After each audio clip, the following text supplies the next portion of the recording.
I found it in the back corner of a thrift store, hidden beneath a pile of broken jewelry. It was an old, tarnished ring with a thick silver band that looked too big for any normal finger. The stone in the center had a dull, cloudy hue, but something about it caught my eye.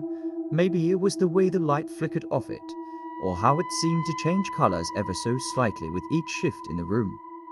The clerk barely looked up as I brought it to the counter. She gave me an odd smile, the kind that didn't quite reach her eyes, and said, "It's a special piece. You sure you want it?" I shrugged and handed over a few crumpled bills. It was only a few dollars, and I couldn't explain why. But I felt like I had to have it. She nodded and slid it into a small box before handing it to me. "Be careful with it," she muttered under her breath, just loud enough for me to hear. I laughed it off. It was just a mood ring, right? One of those things that were popular in the 80s, an old relic from a time before the internet. No big deal. That night, as I sat in my dimly lit bedroom, I decided to try it on. The ring felt cold against my skin as I slid it onto my finger. Immediately, it began to change color, shifting from a dull gray to a dark blue, then green, then red. I watched, mesmerized, as it cycled through the spectrum of hues, each one a strange mirror of my emotions. I wasn't sure why it felt so different from any other mood ring I'd ever seen.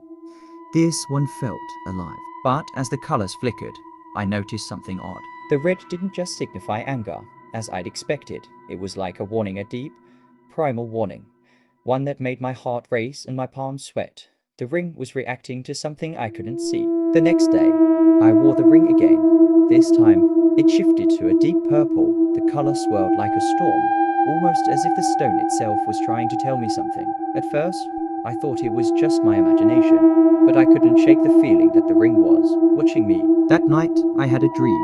I was standing in the middle of an empty street. Under a pale moon, the world around me was eerily still, as if time had stopped. I looked down at my finger and saw the ring glowing with an unnatural light. Suddenly, the air grew thick, and a voice low, guttural whispered from the darkness, "You shouldn't have put it on." I woke up with a start, my heart pounding. The ring was still on my finger.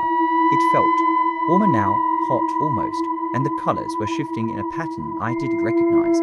They moved like a heartbeat, quickening as I stared at them, until they settled on a sickly yellow. I took the ring off that night, setting it on my dresser, but the next morning, it was back on my finger. I tried to take it off again, but it wouldn't budge. The metal had fused with my skin, like it had become part of me. Panic crept in. I yanked at it, but it was as if the ring was pulling me, holding me in place. The color shifted again, this time settling on a deep black. I felt a chill run down my spine.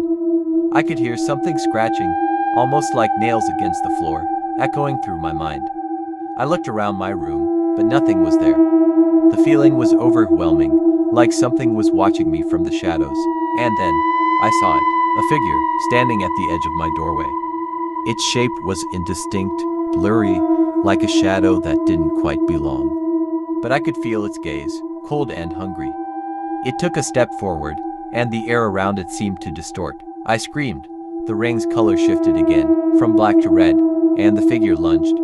But just before it reached me, I felt a sharp pain in my chest, as if the ring had grown into me, digging into my very soul.